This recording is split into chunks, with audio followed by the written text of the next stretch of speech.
சிந்தாமணி கூட சேர்ந்துட்டு ஆட்டமாக ஆடிட்டு இருக்கிற இந்த விஜயாவுக்கும் கூடிய சீக்கிரம் ஒரு ஆப்பு வச்சா நல்லாயிருக்கும் அப்படின்னு நினைக்கிறவங்க மறக்காமல் நம்ம வீடியோக்கு லைக் பண்ணிக்கோங்க.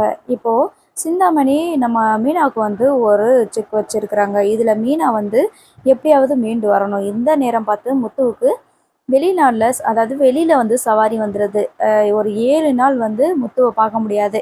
அவர் வந்து சவாரி ட்ரிப்பில் இருக்கிறாரு. ஸோ இப்போ மீனா தான் தனியாளாக இருந்து இதை சமாளித்து வெளியில் கொண்டு வராங்க. அதாவது மீனா கிட்ட வந்துட்டு அந்த மண்டபத்தோட மேனேஜர் வந்து ஒரு சைன் வாங்கினார் இல்லையா, அதில் வந்துட்டு 50,000 அட்வான்ஸ் கொடுத்ததா வந்து சொல்லியிருக்கிறாரு. ஆனால் அதில் 2,50,000 அட்வான்ஸ் கொடுத்த மாதிரி அதில் எழுதிடுறாங்க. ஸோ இப்போ என்ன ஆயிடுது அப்படின்னா, மீனா டெக்கரேஷன்லாம் பண்ணி முடிச்சுட்டு அமௌண்ட்டு கேட்கும்போது என்ன சொல்கிறாங்க அப்படின்னா, ஆல்ரெடி அதைத்தான் நான் கொடுத்துட்டேனே, நீ தாம்மா எனக்கு கமிஷன் கொடுக்கணும் அப்படின்ற மாதிரி சொல்கிறாங்க. என்கிட்ட 50,000 தானே கொடுத்தீங்க அப்படின்னு சொல்லும்போது தான், நீ அந்த பத்திரத்தை நல்லா படிக்கலையா, அதில் பாரு 2,50,000 போட்டிருக்கோம் பாரு அப்படின்ற மாதிரி சொல்கிறாங்க.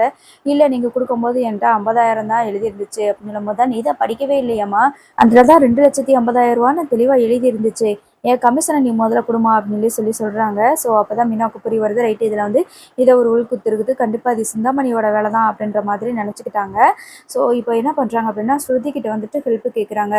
என்ன ஹெல்ப் பண்ண முடியும் ஸ்ருதியால் அப்படின்னு சொல்லி பார்த்தீங்கன்னா, அவங்க வந்து குரல் மாற்றி பேசுவாங்க இல்லையா, ஸோ விஜயோட குரலில் வந்து பேசுகிறாங்க. சிந்தாமணிக்கு கால் பண்ணி நான் விஜயா பேசுகிறேன் அப்படின்னு சொல்லி சொல்கிறாங்க. என்ன மாஸ்டர் வேறு நம்பராக இருக்குது அப்படின்னு சொல்லிட்டு இருக்கிறாங்க. ஆமாம், வீட்டில் வந்து என்னோடய ஃபோனை வந்து டேஸ்ட் பண்ணுவாங்க, அதனால் நான் என்னோடய ஸ்டூடெண்ட் கிட்டேருந்து வாங்கி பேசுகிறேன்.